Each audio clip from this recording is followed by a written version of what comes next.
अस्सलाम वालेकुम। अबरार रशीद आपकी खिदमत में एक मरतबा फिर हाजिर है और मेरी हमेशा की तरह आपसे रिक्वेस्ट है कि अगर अभी तक आपने मेरे चैनल को सब्सक्राइब नहीं किया तो इसे सब्सक्राइब कर लें और जो बेल आइकन है ताज़ा तरीन अपडेट्स के लिए उसको भी ज़रूर प्रेस करें। आपका बहुत बहुत शुक्रिया। यूएई में अब वैक्सीन लगाने का अमल इंतहाई तेज़ कर दिया गया है और अब इस तरह की भी इतलात हैं कि वहाँ पर ऐसे लोगों को भी वैक्सीन मुफ्त लगाई जा रही है जिनके वीज़े एक्सपायर हो चुके हैं या वो लोग जो वहाँ पर विजिट वीज़े पर हैं। जबकि इससे पहले कहा गया था कि वैक्सीन जो है वो सिर्फ उन लोगों को लगाई जाएगी जो कि यूएई के शहरी हैं, यानी वहाँ के नेशनल हैं या जो यूएई के रेजिडेंट वीज़ा पर कानूनी तौर पर वहाँ पर मौजूद हैं। आपको याद होगा कि गुज़श्ता 5 रोज़ से यूएई में जो कोरोना वायरस के जो केसेस हैं उनकी तादाद में कमी वाक़ई नहीं हो रही बल्कि दिन ब दिन इसमें इजाफा देखने में आ रहा है। गुज़श्ता 5 दिनों के दौरान कोरोना वायरस के केसेस की तादाद 3000 से ज़्यादा है। ये वो तादाद है जो सरकारी सतह पर सरकारी तौर पर हमें बताई जाती है, जबकि खदशा ये है और ज़राए भी ये बताते हैं कि कोरोना वायरस से मुतासर होने वाले केसेस की तादाद इससे कहीं ज़्यादा हो सकती है। यही वजह है कि इस वक्त पूरे यूएई में तमाम स्कूलों को दोबारा बंद कर दिया गया है, कुछ को गैर मुअय्यना मुद्दत के लिए, कुछ को 3 हफ्तों के लिए। और अब तलबा से कहा गया है कि वालिदैन से कहा गया है कि वो अपने बच्चों को घर बैठे तालीम दे सकते हैं, ई लर्निंग या डिस्टेंस लर्निंग जिसे कहते हैं। गुज़श्ता 24 घंटों के दौरान जिस तरह मैंने बताया था कि 3462 से 3482 केसेस सामने आए थे और इसी तरह गुज़श्ता 24 घंटों के दौरान तकरीबन 1,40,000 अफराद को वैक्सीन लगाई गई, मुफ्त वैक्सीन लगाई गई पूरे यूएई में। और अब तक वैक्सीन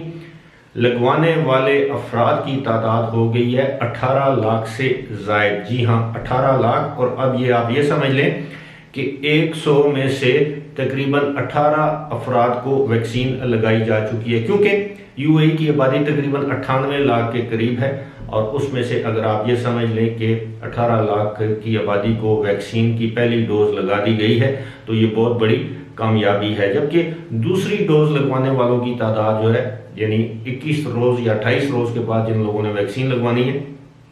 उनकी तादाद भी 3 लाख से ज़ायद हो चुकी है। जो दिन गुजर रहे हैं वैक्सीन लगाने का अमल तेज़ किया जा रहा है। लेकिन यहाँ पर एक अच्छी खबर है। अच्छी खबर यह है कि अबू धाबी में एक भारतीय मुसलमान एनजीओ यानी गैर सरकारी तंजीम की जानिब से जो कि फलाही काम करती है उसकी जानिब से ऐसे अफराद को भी वैक्सीन लगाई गई जो कि वहाँ के ना तो शहरी थे यूएई के और ना वहाँ के रेजिडेंट्स थे, यानी वो लोग वहाँ पर विजिट वीज़े पर थे जिनके वीज़े एक्सपायर हो चुके थे। हुआ कुछ ऐसे है कि गुज़श्ता रोज़ जब सरकारी तंजीम की जानिब से इंडियन इस्लामिक काउंसिल, इसका नाम है IIC, इसकी जानिब से जब अबू धाबी में वैक्सीन लगाने का अमल शुरू किया गया तो इस दौरान हज़ारों की तादाद में लोग आए, उन्होंने रजिस्ट्रेशन करवा रखी थी, कुछ वॉक-इन थे। लेकिन इस मौके पर पता चला कि कुछ ऐसे लोग भी हैं जो कि वहाँ पर विजिट वीज़े पर आए थे जिनके वीज़े एक्सपायर हो चुके हैं और कुछ ऐसे लोग भी हैं जिनके वीज़े तो वैलिड हैं लेकिन वो खुद विजिट वीज़े पर वहाँ पर हैं। पहले तो उनको वैक्सीन लगाने से इनकार कर दिया गया, लेकिन बाद अज़ां जब वहाँ पर जो सरकारी एहलकार या हुकाम जो मौजूद थे उनसे इजाज़त तलब की गई तो उन्होंने इस बात की इजाज़त दे दी कि बेशक ये लोग वैक्सीन लगवा सकते हैं, ख़ास तौर पर वो लोग जिनके वीज़े वहाँ पर एक्सपायर हो चुके हैं या विजिट वीज़े पर हैं। लेकिन साथ ही साथ एक शर्त आयद की कि सिर्फ वो लोग वैक्सीन लगवाएं जो कि इसकी अगली डोज यानी 21 दिन के बाद जो अगली डोज लगनी है अगर वो भी ये लगवा सकते हैं। ये चाइनीज़ वैक्सीन इन्होंने लगवाई और उसकी 21 दिन के बाद दूसरी डोज लगती है और दूसरी जो वैक्सीन है शायद उसकी 28 दिन के बाद अगली डोज लगती है।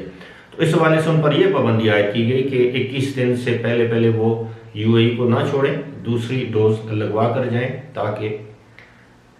उनकी ज़िंदगी महफूज हो सके। इसी के साथ साथ वहाँ की अथॉरिटीज़ का ये भी कहना है कि लोग जिस कदर ज़्यादा तादाद में वैक्सीन लगवाएंगे उसी कदर जल्दी यूएई नॉर्मल हालात की तरफ लौटेगा, यानी वहाँ पर सेहत की सूरत हाल, कोविड की सूरत हाल में बेहतरी पैदा होगी। और जब कोविड और सेहत की सूरत हाल में बेहतरी पैदा होगी तो पाबंदियाँ नरम की जाएंगी, और पाबंदियाँ नरम की जाएंगी तो कारोबार चमकेंगे, कारोबार चमकेंगे तो मुलाजमत के मौके पैदा होंगे। याद रहे कि गुज़श्ता आप ये समझ लें कि एक महीने के दौरान कोविड-19 के हवाले से जिस तरह केसेस सामने आ रहे हैं, उसी तरह वहाँ की अथॉरिटीज़ शदीद परेशान हैं। आपके इल्म में है, मैंने वीडियोस भी इस पर बनाई हैं कि अब एमिरेट्स एयरलाइन को दोबारा मुख्तलिफ ममालिक के लिए अपनी परवाज़ों का सिलसिला मुनक़ता या मुअत्तल करना पड़ रहा है, जिसमें इस वक्त तक ऑस्ट्रेलिया और साउथ अफ्रीका शामिल हैं। इन दो ममालिक के लिए एमिरेट्स एयरलाइन ने अपनी फ़ज़ाई सर्विस मुअत्तल कर रखी है या बंद कर दी है, और ख़तरा ये है कि सूरत हाल यही रही तो दीगर ममालिक में भी एमिरेट्स का फ़्लाइट ऑपरेशन बंद करना पड़ेगा। आपको याद होगा कि बरतानिया ने भी, जापान ने, साउथ कोरिया ने, साउथ अफ्रीका ने, इसराइल ने, अब फ़िलिपाइन ने, ये ऐसे ममालिक हैं जिन्होंने पहले ही यूएई के शहरियों, वहाँ के रेजिडेंट्स, वहाँ से आने और जाने वालों पर सफरी पाबंदियाँ या सफरी शराइत आयद कर रखी हैं। इस वक्त भी हमें एमिरेट्स के ज़राए की जानिब से ये बताया गया है कि एमिरेट्स की जो फ़्लाइट्स जाती हैं बरतानिया या वहाँ से वापस आती हैं, उनमें मुसाफिर ना होने के बराबर हैं, जिससे एयरलाइन को इस रूट पर मुसलसल नुकसान का सामना है। एमिरेट्स की यही सूरत हाल इस वक्त पाकिस्तान में है। पाकिस्तान में वीज़ों पर पाबंदी या जो मसाइल हैं उसकी वजह से एमिरेट्स के यहाँ से जो मुसाफिर हैं आने और जाने वाले, उनकी तादाद में भी नुमायाँ कमी वाक़या हुई है। और यही वजह है कि अब एमिरेट्स एयरलाइन ने दुबई सेक्टर के लिए या दीगर ममालिक के लिए मुख्तलिफ पैकेजेस का ऐलान करना शुरू कर दिया है, जिसमें 2 रातों के लिए मुफ्त होटल स्टे है, डिस्काउंटेड टिकट है। अगर आप स्काईवर्ड प्रोग्राम के, अगर आपके पास वो है, अगर आप फ्रीक्वेंटली ट्रैवल करते हैं एमिरेट्स से, तो आपको बिजनेस क्लास में अपग्रेड किया जा रहा है। अगर आप एमिरेट्स का टिकट किसी भी जगह के लिए ख़रीदते हैं तो आपको मुफ्त कम्प्रीहेंसिव हेल्थ इंश्योरेंस फराहम की जा रही है, यानी आपका इलाज, अगर आप किसी मुल्क में जाएंगे, बीमार हो जाएंगे दौरान सफ़र, तो आपका इलाज एमिरेट्स करवाएगी। अगर खुदा न खास्ता आपको कोविड-19 की बीमारी लाहक हो जाती है तो आपके क्वारंटीन 14 दिन का जो अरसा है उसके लिए तकरीबन 426 दरहम पर डे होटल का ख़र्चा एमिरेट्स आपको देगी। ये तमाम सहूलतें जो हैं वो फराहम करने का ऐलान किया जा रहा है, ऑफ़र की जा रही हैं। उसकी बड़ी वजह एक ही है, और वजह यह है कि अब आहिस्ता आहिस्ता दुनिया की दीगर एयरलाइन के साथ साथ एमिरेट्स एयरलाइन, जो कि जुलाई के बाद उसने दोबारा अच्छा बिजनेस करना शुरू कर दिया था, प्रॉफिट कमाना शुरू कर दिया था, लेकिन अब एक मरतबा फिर दुबई बेस्ड एमिरेट्स एयरलाइन खसारे में जा रही है। और उसकी बड़ी वजह यह है कि दुबई में या यूएई में अब वबा के केसेस की तादाद में दिन ब दिन इजाफा होता जा रहा है, जिसकी वजह से लोग अब इन इलाकों में या यूएई में सफ़र करने से गुरेज कर रहे हैं। फिलहाल इसी के साथ मुझे दीजिए इजाज़त। खुदा हाफिज़।